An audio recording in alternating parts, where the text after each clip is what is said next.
Ubud, Bali dinobatkan sebagai kota terbaik di Asia tahun 2022. Memiliki perpaduan kebudayaan, keindahan alam dan fasilitas yang memuaskan membuat Ubud sebagai juara di kawasan Asia. Tokoh masyarakat Ubud menyebut, prestasi ini tidak lepas dari dukungan budaya yang terus dipertahankan di kampung wisata Ubud. Terbaik itu kan tergantung kriterianya tidak disebut mana. Sebab dalam ianya bukan masalah baik buruk, bukan masalah suka tidak suka, adalah masalah ketulusan dan masalah keikhlasan kita di dalam mengaturkan, mengembalikan hujan-hujan kita.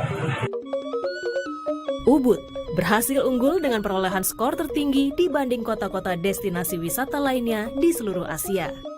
Menduduki posisi puncak, Chiang Mai, Thailand, Jaipur, India, serta Osaka, Jepang menyusul di belakang Ubud. Tidak hanya menjadi kota terbaik di Asia, Ubud juga menempati posisi ketiga sebagai kota terbaik dunia dari daftar 25 kota terbaik di dunia. Naik kelas dibandingkan tahun lalu, di mana Ubud menduduki peringkat keempat sebagai kota terbaik di dunia. Tim Liputan, Kompas TV.